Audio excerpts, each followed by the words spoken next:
Hi, I'm Donald McIntyre. I grew up in Vancouver and parts of British Columbia and went to university here. Then I decided to go into journalism, and I ended up spending quite a bit of time in Korea and other parts of Asia. I originally worked as a correspondent in Japan for Time magazine, and in those days we used to cover Korea from Japan, so we'd fly over to Korea from Japan. Korea was always more interesting. In Japan, it was not much of a story, and all the journalists there they were always looking for an excuse to go and visit Korea. So one day I suggested to my boss, why don't we set up a bureau in Seoul? And so I ended up setting up the first permanent bureau for Time magazine in Seoul, covering South Korea and North Korea. So I spent a few years from Japan covering Korea, and then moved there in 2001 and was the bureau chief until 2006. Before I went to Korea, I really didn't have an image of what Korea was like. Probably not the only one. I think at that time, Japan was taking over the world, and it was all Japan, Japan, Japan. This was before China started to take over the world. It was also right after the financial crisis in '98. I was surprised to see just how dynamic and hardworking everybody was. It was very different from Japan. Obviously some similarities, but I think the culture and the people I felt were very different. A lot of people were trying to get back up on their feet after the financial crisis, and I interviewed some families that were going into new businesses, doing whatever they had to do to get through this hard time. And that was interesting. There was this kind of spirit of really just working hard to get through a difficult time that I noticed.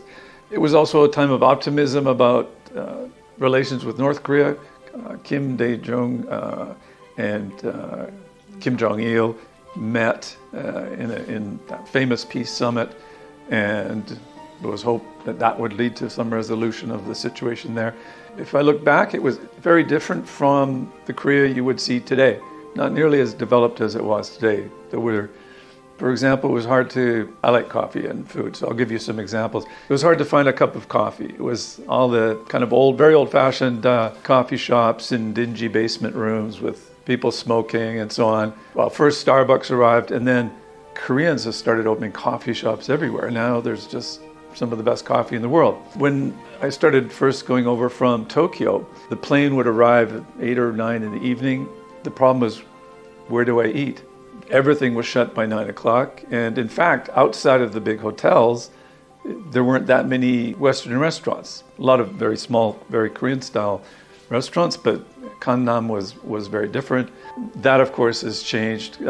Korea has become so much more international, along with excellent Korean food, of course, but you also have this whole cultural scene that's developed, K-pop and tourism and music, whatever, you name it, it's there today.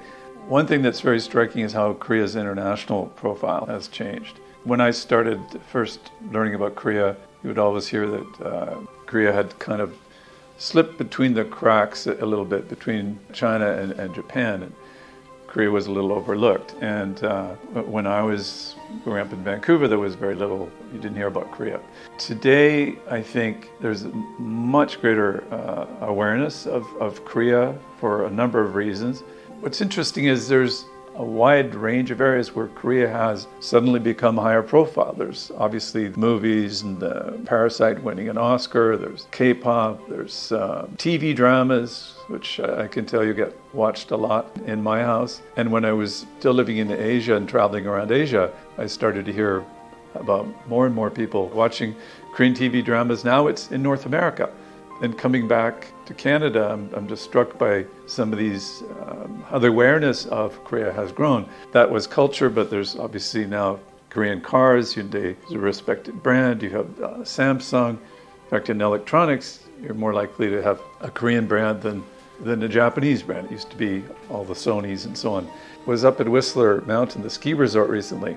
We went to a little cafe, and on the menu they had sandwiches, and one of the sandwiches was called the kimchi K-pop. That would not have happened 20 years ago or even 10 years ago. The fact that Korea is well known enough that you can talk about kimchi, you can talk about K-pop, and that you can name a sandwich after kimchi K-pop. I find that quite extraordinary. So that is really a sea change. I think I can see it because I was out of the country for a long time.